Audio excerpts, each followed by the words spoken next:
하나님께서 우리에게 온전히 그 능력을 부어주는 시간이 되게 하여 주심으로 하늘과 이 땅의 연합이 이루어지는 귀한 시간 될 수 있도록 인도하여 주시옵소서. 사랑이 많으신 예수님 이름으로 간절히 기도드립니다. 아멘. 둘째 찬미를 준비를 해왔는데 제가 지금 노래를 하려고 하니까요 계속 기침이 나서 둘째 찬미는 좀 생략을 하고 오늘 바로 말씀을 좀 보도록 하겠습니다.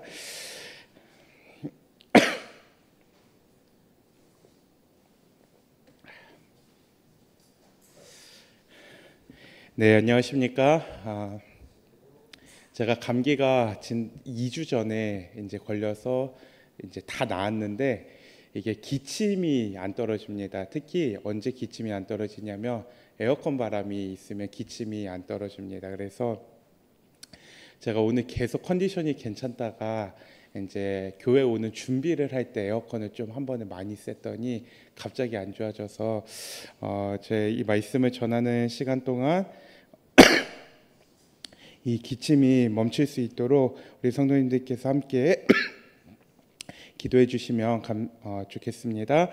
오늘 제가 함께 나누고자 하는 주제는 우리가 하나님을 안다는 것이라는 주제로 함께 이야기를 해보려고 합니다. 오늘 본문의 말씀 사사기 53장 4절과 5절의 말씀을 제가 먼저 봉독하도록 하겠습니다. 사사기가 아니라 이사야입니다. 이사야 53장 4절로 5절입니다. 그는 실로 우리의 질고를 지고 우리의 슬픔을 당하였거늘 우리는 생각하기를 그는 징벌을 받아 하나님께 맞으며 고난을 당한다 하였노라.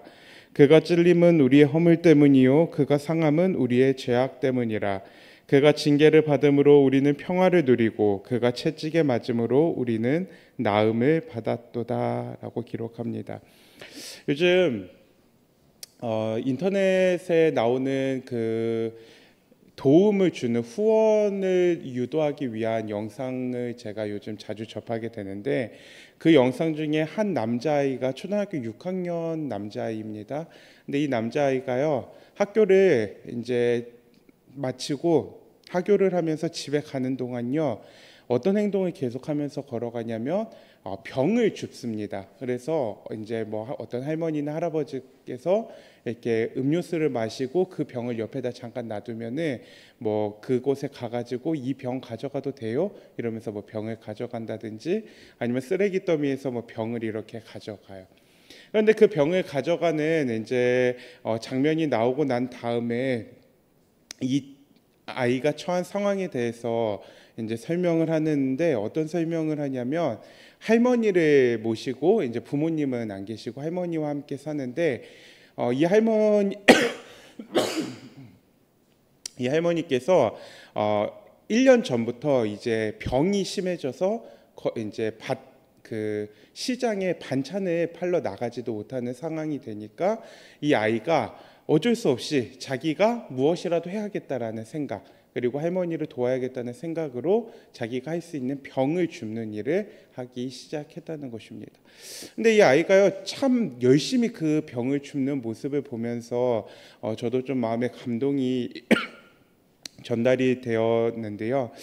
뭐 굉장히 이렇게 작은 하나의 단편적인 이야기이지만요. 이 아이가 그냥 평범한 가정에서 성장했다면 이 병을 줍는 행동이 자기가 그 병을 가지고 무언가 장난을 치기 위해 줍는 것이 아니라면 줄 이유가 없는 것이죠. 특히나 다른 사람에게 가서 그 병을 이거 안 쓰시는 거예요? 제가 가져가도 될까요? 혹은 쓰레기를 더미를 이렇게 뒤지면서까지 그런 행동을 할 필요가 전혀 없는 것입니다. 이 모습을 보면서 저는 한 가지 사실을 발견하게 되었습니다. 그것은 무엇이냐면 아무리 어린 아이일지라도 그 아이가 처한 상황에 따라 그가 나타나게 되는 행동은 다르게 나타난다라는 것을 발견하게 되는 것이죠. 예수님께서 우리에게 말씀하십니다. 어떤 말씀을 하시냐면요. 너희가 나를 알아가야 된다라고 말씀을 하시는데 그 알아가는 방법에 대해서 말씀을 하시면서 내가 너에게 뭐 성경과 천연계를 통하여서 우리에게 하나님을 가르쳐 주신다라고 이렇게 말씀을 하시지만, 사실 예수님께서는요, 그러한 것으로 우리에게 가르쳐 주시는 것보다 더 확실한 실물 교훈을 통하여서 우리에게 예수님을 알려주고 계시다는 것을 보게 됩니다. 아이에게 권력을 준다며 이라는 아이에게 권력을이라는 책이 있는데요. 요한 매츠거라고 하는 사람이 쓴 책입니다. 이 책에 보면요, 한 주를 살아가기 위한 가정의 생활비를 아이들이 관리하도록 합니다. 그리고 부모와 자녀의 역할을 완전히 바꾸어서요, 이 일주일 동안 돈을 사용하는 것의 결정권자가 누가 되냐면 아이들이 되기 시작합니다. 그래서 이 아이들이요, 돈을 사용하기 시작을 하는데, 뭐 일주일에 생활비가 100만 원이었다면 그 100만 원을 아이들에게 손에 맡겨요. 근데 처음에는요, 이 아이들이 그 100만 원을 받고요, 어떤 생각을 먼저 하기 시작하냐면, 지금까지 내가 사지 못했던 게임기, 내가 먹지 못했던 간식, 내가 먹고 싶었던 음식들, 그리고 심지어 이 재정적인 권력뿐만 아니라 또 다른 권력들까지, 이제 대체적인 부모들이 가지고 있던 권력까지 주어지다 보니까요, 어떤 집에서는 부모가, 엄마가 매일 아침 일어나서 커피를 한 잔씩 마셨다고 합니다. 그런데 이 커피 한 잔 마시는 것을 이 아이가 통제하기 시작하는 겁니다. 마시면 안 돼요, 마시면 안 돼요, 이렇게 통제를 하기 시작했다는. 이것에 대한 어떤 이제 뭐 연구에 대한 결과들도 다 나오지만, 그 처음에 이 아이들이 권력을 받고 난 다음에 가지게 되는 마음은, 나도 우리 엄마 아빠가 했던 것처럼 한번 마음대로 해보고 싶다라고 하는 마음이 그 마음속에 가장 크게 자리 잡고 있었다는 것입니다.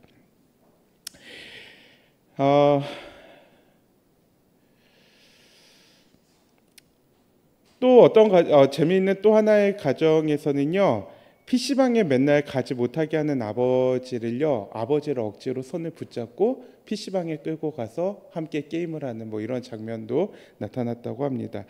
이러한 자녀들의 행동에 부모는 당혹스러워하지만 아이들의 입장을 생각하고 존중해서 그 실험 기간인 만큼 아이들의 뜻에 따르기로 결정을 하고 따라갑니다. PC방도 따라가고 커피도 안 마시고, 아이들이 뭐 이렇게 뭐 스테이크를 먹고 싶어서 스테이크를 사오면 그것을 먹고, 이런 식으로 이렇게 존중을 해서 어느 정도 따라갑니다.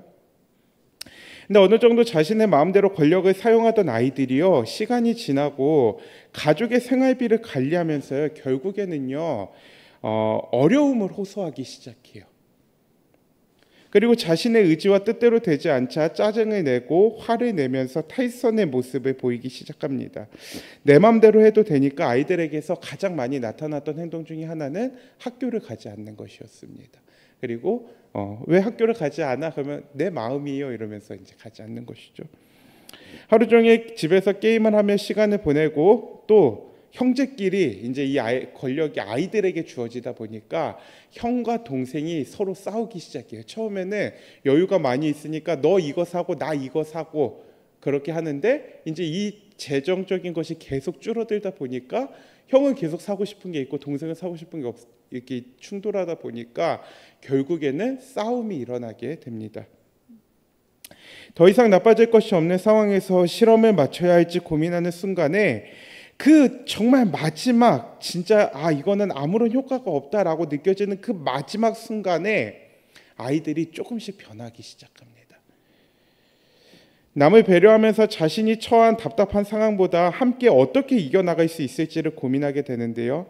자신이 PC방을 가기 위해 돈을 아끼던 모습에서요, 가족들이 먹고 싶어하는 음식을 어떻게 하면 저렴하게 구입할 수 있을까 고민하기 시작해요.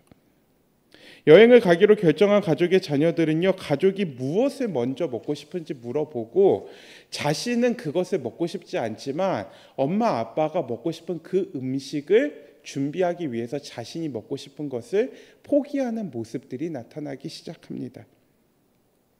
이 실험을 통하여서 이 실험을 통하여서요, 말하고 싶어하는 바는요, 자녀들이 권력을 가지게 되었을 때 그 무게를 감당하기까지 조금의 과정이 필요하지만, 결국에는요, 이 아이들이 생각보다 배려심 있는 사람으로, 배려심 있는 모습으로 그 자리에 책임을 지는 모습을 나타낸다고 이야기를 합니다.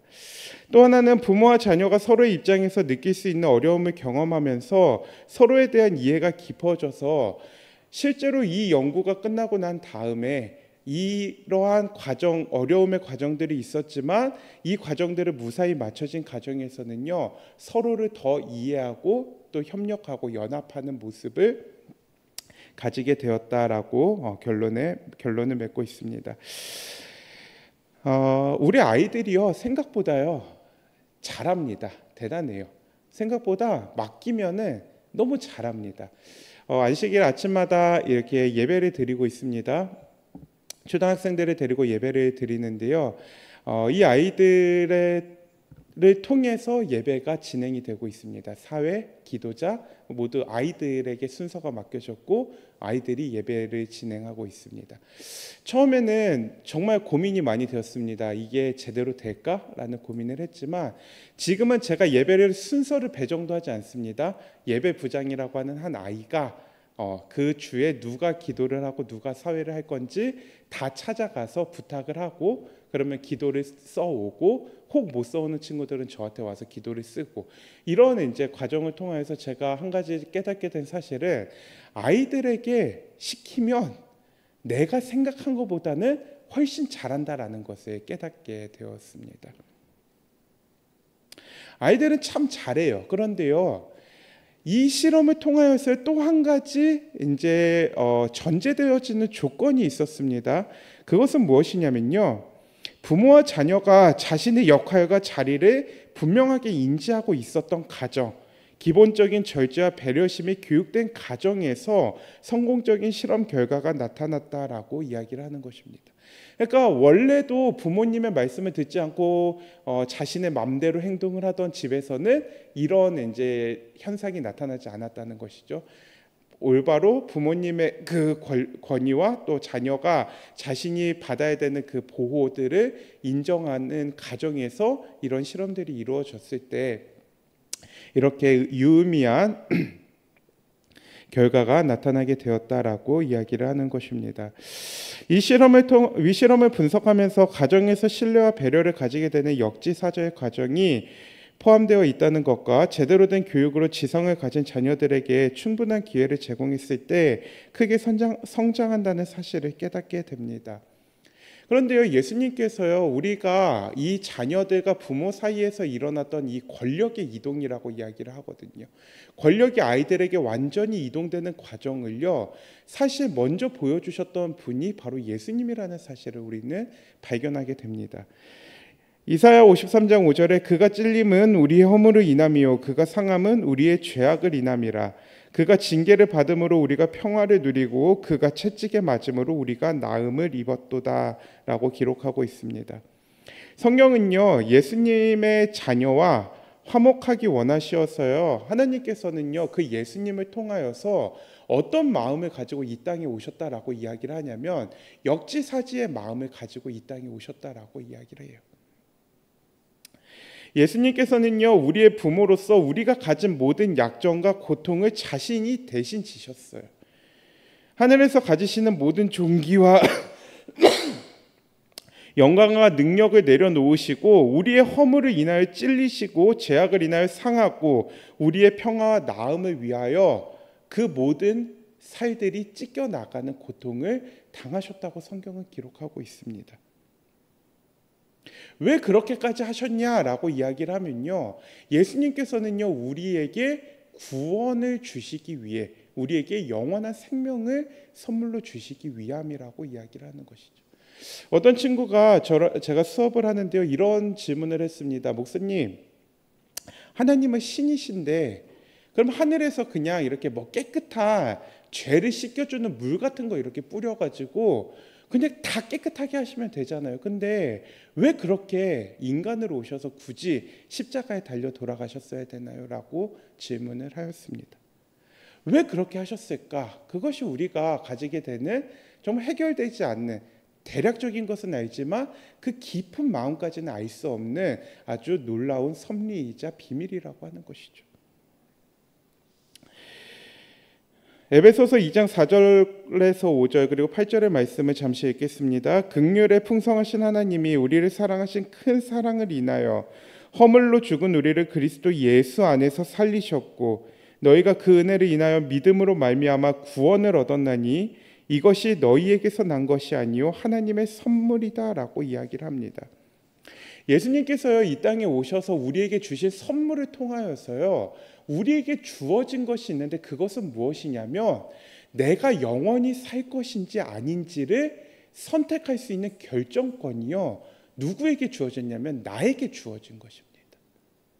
한번 생각해 보시기 바랍니다. 내가 누군가를 위하여서요 정말 많은 시간을 드리고 정말 많은 재물들을 사용하여서 준비를 해서 그 사람에게 선물로 주었습니다.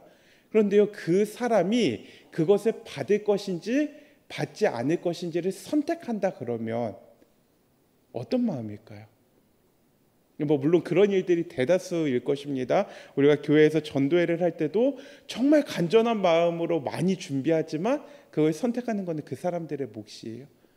그런데 그것을 선택하지 않을 수도 있다. 선택받지 않을 확률이 더 크다라고 했을 때요. 우리의 마음속에서 일어나는 감정은요. 사실 그 결정권을 주고 싶지 않은 거예요. 그냥 무조건 받았으면 좋겠는 것입니다. 내가 이렇게 많은 것을 쏟아 부어서 줬는데 너는 거절하지 말고 받아. 이게 어떻게 보면 우리가 가지게 되는 마음이라는 것입니다. 그런데요 예수님께서는요 우리에게요 십자가에서 달리시는 그러니까 예수님께서 가지고 계신 그 생명을 버리면서까지 우리에게 선물로 주셨는데 그 선물을 받을 것인지 받지 않을 것인지를 결정하는 것을 누구에게 선택하게 하셨다고요? 바로 나에게 선택하게 하셨다라는 것입니다.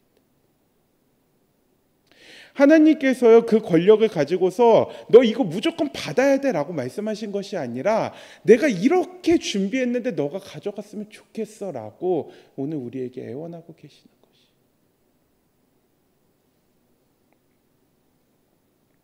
하나님께서는요 그렇게 권력을 우리에게 완전히 넘기셨어요. 우리가 선택하고 그 선택에 따라서 우리가 누릴 것인지 아니면 그것을 기회를 박탈당할 것인지를 선택하도록 우리에게 만드셨다는 것입니다. 부모는 자녀를 위하여 모든 것을 포기할 수 있다고 합니다. 사랑하는 아들이 시력을 잃고 태어난 것이 자신의 잘못인 것이라고 생각하고 자신의 한쪽 눈을 아들에게 준 이야기가 우리는 아유 저 부모 참 바보 같다라고 이야기하지 않아요. 오히려 그 부모님의 사랑에 감동하고 대단하다라고 이야기를 하는 것이 우리의 마음입니다. 그만큼 부모님께서 자녀에게 그 무언가를 준다는 것은요 조금도 그것이 잘못되었거나 바보스럽게 보이지 않는 것이 당연한 현상입니다. 자녀를 살리기 위해 지진이 일어난 재해 속에서 꼭 끌어안고 모든 구조물을 이렇게 버티고 있는 부모의 이야기는요 어머니의 사랑을 생각해 보게 됩니다. 제가 신혼여행으로 이탈리아 폼페이 유적지를 갔는데요 자신의 아이를 살리기 위해서 자녀를 덮고서 먼저 답답한 재를 맞은 어머니의 화석을 보고서요 제가 참 깊은 감동을 받았어요. 어떻게 저렇게 할 수 있을까? 어떻게 그 찰나의 순간에 어떠한 선택에 결정을 하고 고민할 수도 없는 그 시간 속에서 나를 희생하고 이 아이를 살리기 위해서 일단은 1차적으로 그 모든 것을 내가 감당할 수 있는 결정을 할 수 있을까? 물론 지금 이제 한 아이의 아버지가 된 저는 그 마음을 조금씩은 이해를 하고 있지만 그때는 참 이해가 되지 않았던 문제예요. 예수님께서는요 부모님의 마음으로 우리에게 숭고한 사랑의 정신을 보여주시는 것이죠. 온갖 고난 속에서도 우리를 포기하지 않고 사랑하시는 예수님의 모습을 묵상할 때 우리는 다시 위로를 받고 죄악이 가득하고 위험한 세상에서 다시 살 수 있는 힘을 얻고 나아갈 수 있게 되는 것입니다.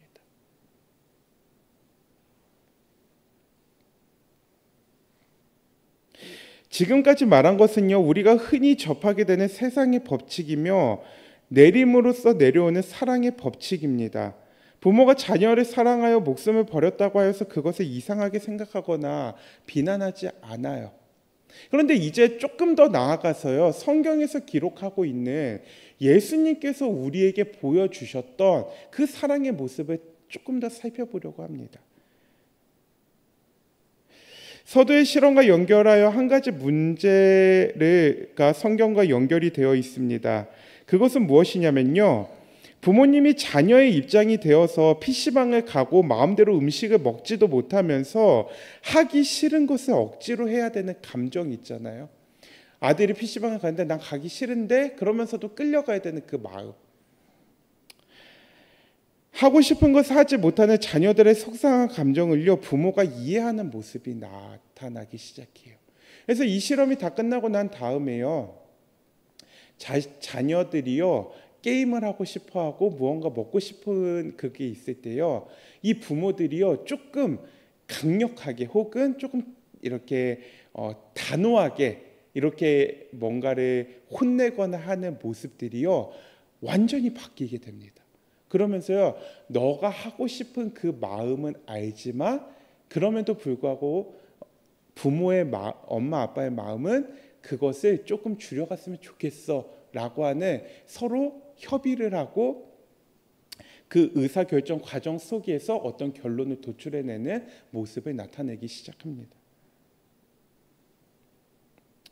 좀 이렇게 규모나 이런 부분들이 다르긴 하지만요, 예수님께서 인류를 이해하기 위해서 모든 영광을 버리고 끊임없이 죄의 유혹을 받는 육체를 선택하셨어요. 우리의 어려움을 이해하겠다라고 말씀하고 계셔요. 그러니까요, 예수님께서는요, 오늘 우리에게 말씀하시면서요, 죄와 관련된 부분들에 대해서 너 그 문제 왜 해결 못해라고 견책하고 계시는 것이 아니라요, 오늘 우리에게 뭐라고 말씀하시냐면, 나도 그거 참 힘들었다. 근데 하나님을 의지하니까 됐어 라고 하는 모습을 성경의 말씀을 통하여 오늘 우리에게 전달해 주고 계시는 것입니다.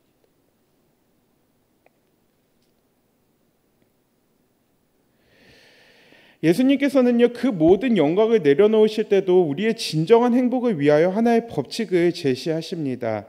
그것은 무엇이냐면, 자녀가 부모가 가진 결정권과 책임감을 가질 때요, 처음에는 그것을 누리고 점차 시간이 지날수록 부담감으로 당황스러워하며 괴로워하지만 결국에는 배려와 감사를 배우는 그 모습을 통하여서요, 자녀들이 어리고 부모의 보호 아래 있다고 하지만 지성을 가지고 있는 인간이기에 부모의 어려움의 상황에 처할 때 부모의 어려움을 공감하고 학습하며 성장하는 그 모습, 그리고 그 결과 부모와 자녀의 관계가 더욱 깊은 신뢰 관계를 형성하고 자녀는 자신의 자리에서 보호받고 교육받는 것을 자연스럽게 받아들이며 더 행복해하는 그 모습, 그 과정들을요, 예수님께서는 오늘 우리에게 요구하고 계셔요. 요청하고 계셔요.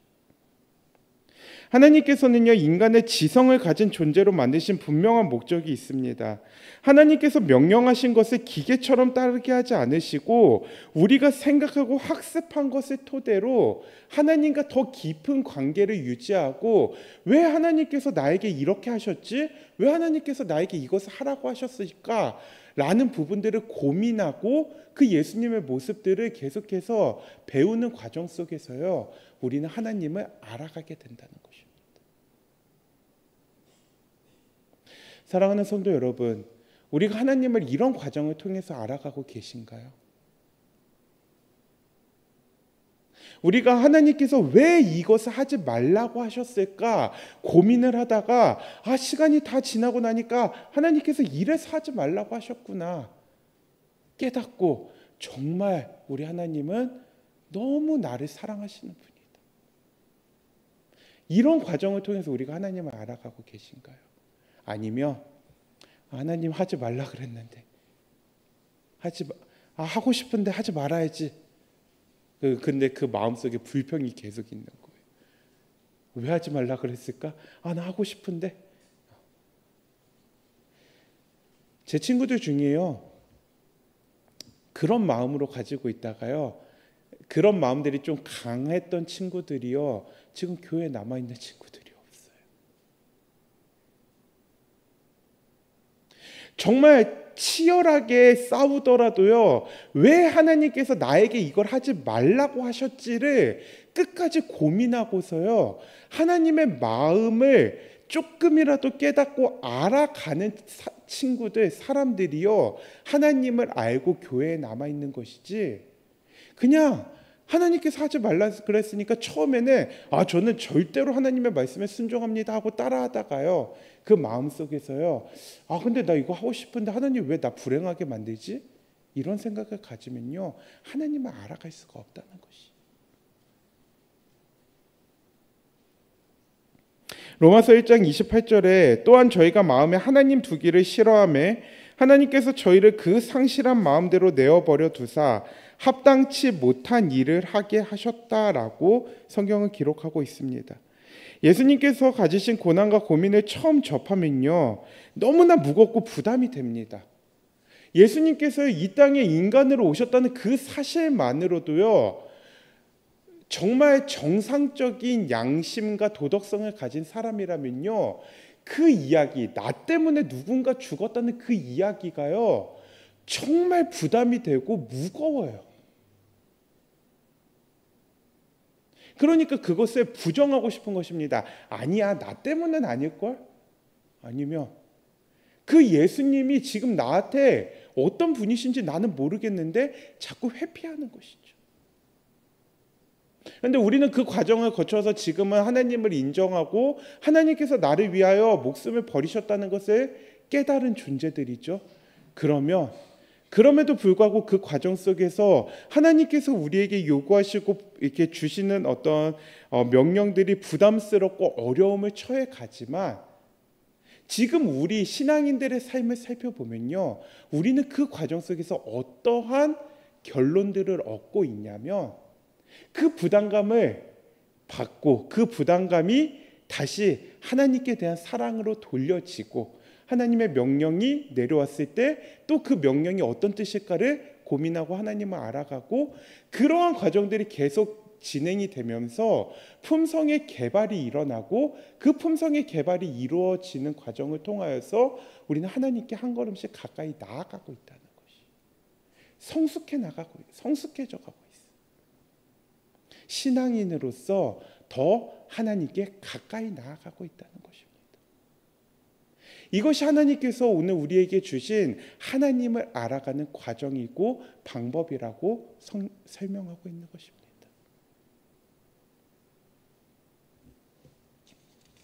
예수님께서는요, 자기 십자가를 지고 하나님의 말씀을 쫓으라고 말씀하고 계십니다. 죄악의 무게가 너무 크고 우리의 죄로 인하여서 예수님께서 받으시는 그 고난을 바라보면 죄책감이 너무 무거워서 당황스럽고 부정하며 벗어나려고 몸부림치기도 하지만,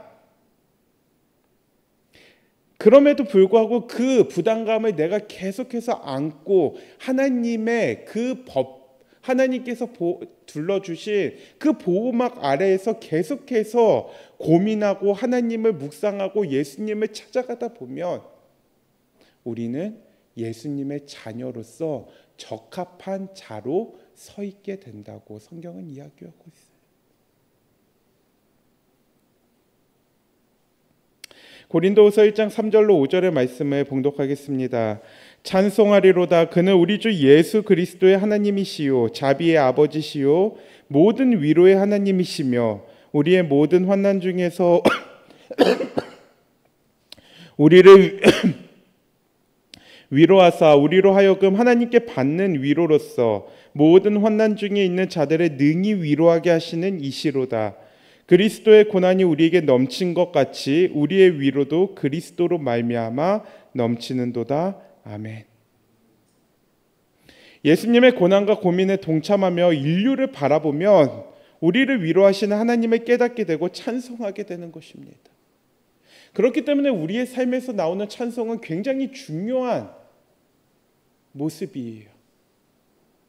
우리가 찬송을 한다는 것은 하나님을 그만큼 알아갔다는 것입니다. 하나님께서 나에게 그 짐과 자기 십자가라고 하는 어떤 부담감을 허락하셨지만 그 부분들이 어느 정도 해결이 되었고 이제는 내가 하나님 안에서 하나님의 지도를 받고 하나님의 명령에 따라서 그 보호 아래서 살아가겠다고 고백하는 것이 바로 찬양이라는 것이.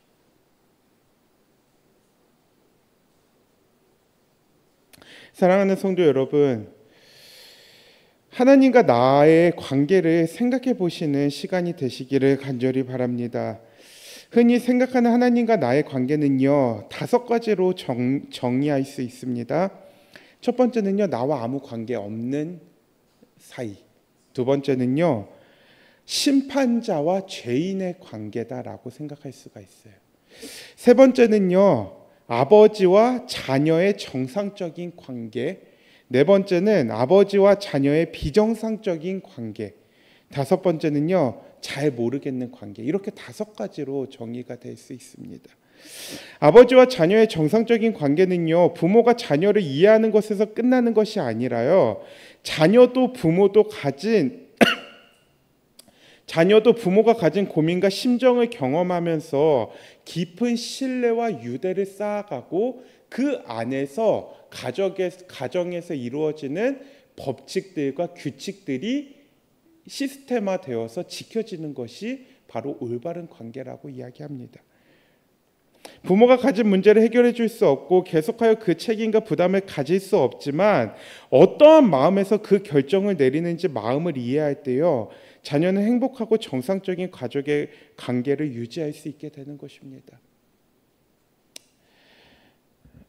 저는 어렸을 때, 지금도 그렇지만요, 잠이 굉장히 많습니다. 그래서요, 제 그 동기 중에 한 명이요, 한 번은 저랑 같이 어디 이렇게 일주일 동안 생활을 하게 되어서 같이 갔다가요, 제가 그때 하루에 뭐 거의 한 15시간씩 매일 잔 것 같아요. 뭐 할 것도 없고 그래가지고 계속 잠만 잤습니다. 그랬더니 그 친구가요, 저한테요, 너는 세계에서 아마 제일 잘 자는 사람일 수도 있을 것 같다고 뭐 이렇게 이야기할 정도로 저는 잠을 굉장히 많이 잡니다. 그런데 저는 어렸을 때부터 또 어떤 교육을 받아왔냐면, 저희 부모님께서요, 항상 이제 5시 혹은 5시 반이 되면은 저를 깨우셨어요. 그래서 저희 아버지께서 목회를 하시기 전에는 이제 삼육우유 이제 이렇게 배달을 하는 그런 걸 했는데, 학교 가기 전에 한 1시간, 2시간 동안 아버지를 따라다니면서 그 우유를 배달하는 운동 삼아 이렇게 하고, 그게 아닐 때도 아침에 이제 일어나서 말씀을 읽고 예배를 드리고 하는 이런 이제 훈련을 계속해서 받았습니다. 그런데요, 제가 생각했을 때, 어린 마음에 제가 생각했을 때, 저는 지금 잠을 자는 게 행복하거든요. 이 잠을 안 자면 너무 힘들고 너무 괴로운데, 우리 부모님이 나를 좀 잠을 자게 해줬으면 좋겠는데, 그게 아니라 깨워가지고 뭔가를 시키는데 제가 생각할 때는 자꾸 필요 없는 것을 시키시는 거죠. 씻어라. 전 안 씻고 가도 되는데 씻어라. 뭐 이런 것들. 밥을 먹어라. 밥 안 먹고 가도 되는데 밥을 먹어라. 더 자고 싶은데. 근데 그러한 것들 때문에 제가 좀 굉장히 힘들었던 시절이 있습니다. 초등학교 한 3, 4학년 때요. 그런데 그러한 것들이요, 제가 언제 이제 해결이 되면서 이것들이 저를 더 이상 괴롭게 하고 힘들게 한 것이 아니라 저의 삶을 조금 더 평안하게 하고 행복하게 만들었냐면, 중학교 한 3학년 고등학교에 올라가면서 제가 해야 되는 것들이 많아지고 이렇게 하는데, 어렸을 때부터 제가 받았던 그 교육을 통하여서 아침 시간부터 깨어서 말씀을 보고 예배를 드리고 준비를 하는 이런 모습들을 통하여서요, 다른 사람들이 저를 올바로 평가를 해줄 때, 그래서 성실하고 이렇게 잘한다라고 하는 평가를 받았을 때, 그때 제가 그 모든 문제가 해결이 되는 것입니다. 내가 잠이 더 필요한데가 아니라 이렇게 하는 것이 내가 행복하기 위해서 부모님이 나를 지도하셨던 거구나 라는 것이 해결이 되는 것이죠. 그런 것처럼요.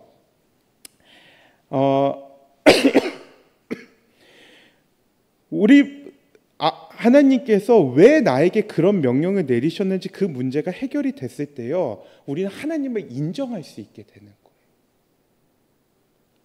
하나님의 명령을 따를 수 있게 되는 것입니다. 그리고 그 명령을 통하여 행복해질 수 있다라고 성경은 이야기하고 있습니다.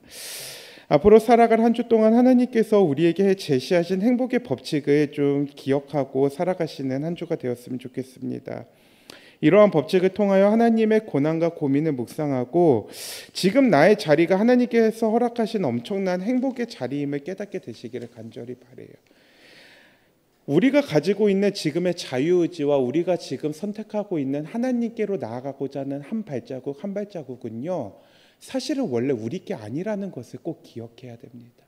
하나님께서요, 진짜 하나님과 자녀의 그 관계 속에서 더 깊은 신뢰와 유대 관계를 형성하기 위해서요, 하나님께서 우리에게 전적으로 위임해 주신 아주 놀라운 선물이자 특권이라는 것을 우리가 기억하게 되길 바랍니다. 그렇게 되었을 때요, 우리는 하나님을 올바로 깨닫게 될 것이에요. 그리고 그 올바로 깨달은 하나님 안에서 행복하고 정말 기쁨의 삶을 살아갈 수 있을 것이라고 생각이 되어집니다. 특별히 오늘 함께 예배를 드리시는 분들 중에 우리 부모님들이 많이 계시는데요, 우리가 하나님을 알아가는 문제에서 끝나는 것이 아니라요, 오늘 말씀을 통하여서요, 우리 자녀들을 또 더 잘 알아가기 위해서, 또 우리 자녀들은 부모님의 마음을 알아가기 위한 이런 노력들이 또 함께 이루어지다 보면요, 우리 교회와 또 우리의 신앙에서뿐만 아니라 우리의 가정 안에서도 더 행복하고 또 기쁨이 넘치는 예수님께서 중심이 되시는 그런 가정이 될 수 있을 것이라고 생각이 되어집니다. 이번 한 주 그러한 한 주가 되시기를 간절히 바라면서 오늘의 모든 말씀을 줄이도록 하겠습니다.